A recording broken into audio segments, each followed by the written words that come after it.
crossword newsletters subscribe log in my account manage newsletters subscription offers need help?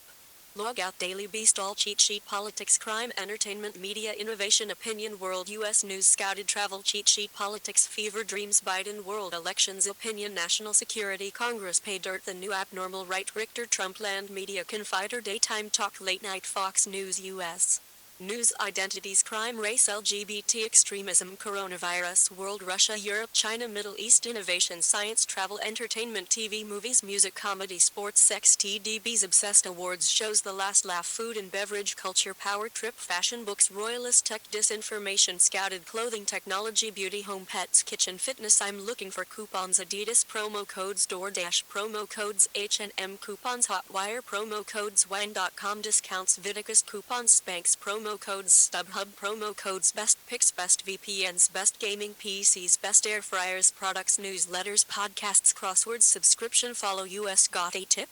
Music Aaliyah was drugged before her fatal plane crash, new book shockingly claims tragedy. Exclusive Kevin Mazur Wire Image A new book alleges that the late pop star Aaliyah did not want to board the aircraft and was given a pill that knocked her out before her tragic plane crash death in August 2001. Cheyenne Roundtree Entertainment Reporter updated August 1, 2021 6:46 p.m. May published August 1, 2021 4:55 a.m. This month marks the 20th anniversary of rising star Aaliyah's death. The princess of R&B tragically died in a plane crash in the Bahamas after shooting the music video for Rock the Boat, a song that would become part of her final album. Still, 2 decades later, an air of mystery surrounds what went so tragically wrong on August 25, 2001, when an hour-long flight from the beachy shores of the Abaco Islands to Miami claimed the lives of the 22-year-old superstar Aaliyah Haughton and 8 others. And, while her family and fans were still processing the sudden loss and an investigation into the crash was barely underway, Aaliyah's death was quickly eclipsed by another tragedy, September 11th. How the Playboy inventor of the DeLorean crashed and burned flying too close to the sun Nick Sugar. In the years since, there have been few explanations for why the plane was ever allowed off the ground in the first place. Arguments had broken out between Aaliyah's entourage and the pilot over the plane being overweight. After the crash, it was quickly confirmed that the small twin-engine plane exceeded its maximum weight limit by several hundred pounds. Plus, the weight was not evenly distributed, which would have made the plane harder to control once it got into the air. The last significant update came in 2002, when a toxicology report found that the inexperienced pilot had cocaine and alcohol in his system. It never quite added up to author and acclaimed music journalist Kathy Iandoli. Why would Aaliyah, a known anxious flyer, be so insistent on getting on this small plane when it was clearly overloaded with baggage, especially when there was a chartered plane set to pick her up the next day?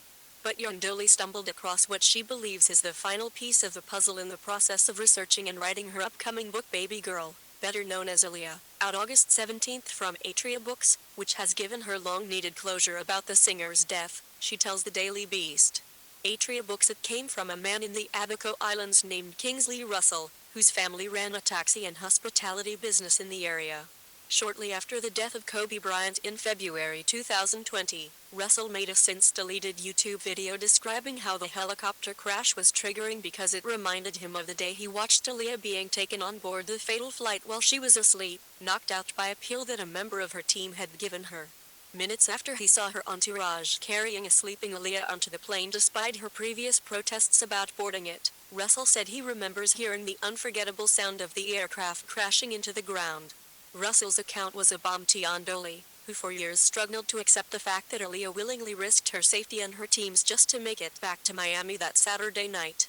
I remember when Aaliyah passed away, I was really upset, Iandoli says. The story kept saying that she was adamant about getting on the plane. I was almost upset with her. Why did you want to get on that plane so badly? I remember wrestling with this, being like, well, she wanted to get back to Damon Dash, she wanted to be with her team, and who wouldn't want their stuff with them? Advertisement in learning that she did not want to get on the plane, for someone like myself and so many other people, I think that's closure for us, she adds. It's an unfortunate closure, but I needed to hear she didn't want to get on that plane, I needed to know that. The person who I thought had the most common sense in the world had common sense to not get on the plane. The fact that she was so adamant, staying in the cab, refusing, these are things we never knew. Aaliyah's team did not respond to requests for comment. Yandoli gives the credit in tracking down Russell to Aaliyah's superfans, particularly UK-based Sandy, who runs the popular page Aaliyah Archives. Sandy had stumbled upon Russell's YouTube video and sent it over to Yandoli one night.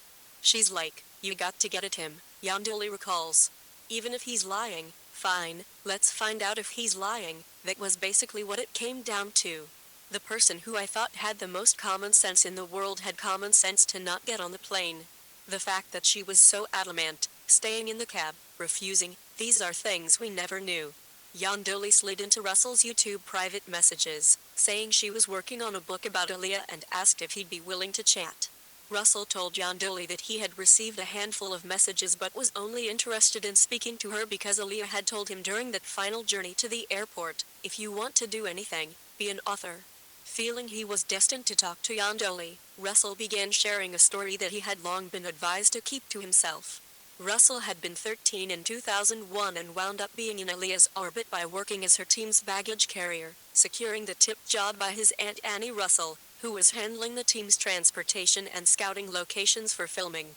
Annie Russell gave testimony at the coroner's inquest into Aaliyah's death in 2003, citing concerns of the team having too much video equipment to take on the plane. Kingsley's mother was Aaliyah's driver during her time on the island, which allowed Russell to chat with her on their way to the airport. Advertisement already experiencing a 2-hour delay due to the plane's late arrival, Russell claimed that Aaliyah grew even more flustered when she finally saw the small plane and refused to board it. At the same time, the pilot was insisting that the plane would be too heavy with 8 passengers, including Aaliyah's 300-pound bodyguard, and all of their luggage and video equipment.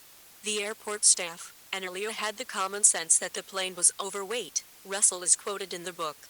Pushing back against her team, Aaliyah climbed into the taxi van, complaining of a headache, and said she was going to take a quick nap.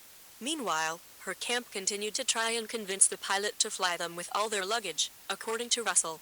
Eventually, Russell said a member of Aaliyah's team came to check on her, and the singer reiterated that she did not want to get on the tiny plane and that she had a headache. It was then, Russell claimed, that the team member produced a pill, which Aaliyah took and fell into a deep sleep, which she remained in when the pilot finally agreed to fly the group back to Florida. They took her out of the van. She didn't even know she was getting boarded on a plane, Russell said in Baby Girl. She went on the airplane asleep.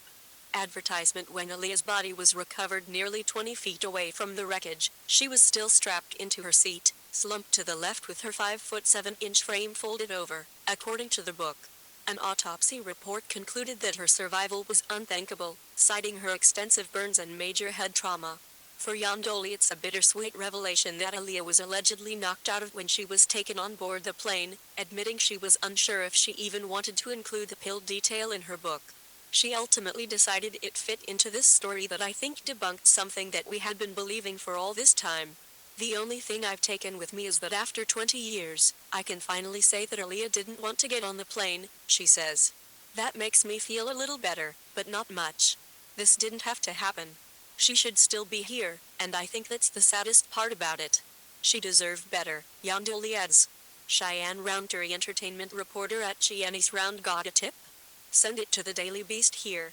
Daily Beast cheat sheet politics crime entertainment media world innovation U.S. news scouted travel subscription crossword newsletters podcasts about contact tips jobs advertise help privacy code of ethics and standards diversity terms and conditions copyright and trademark Cinemap best picks cookie settings coupons Vistaprint coupons Samsung promo coupons Home Depot coupons Office Depot coupons eBay coupons Ashley Furniture promo codes copyright 2022 The Daily Beast Company LLC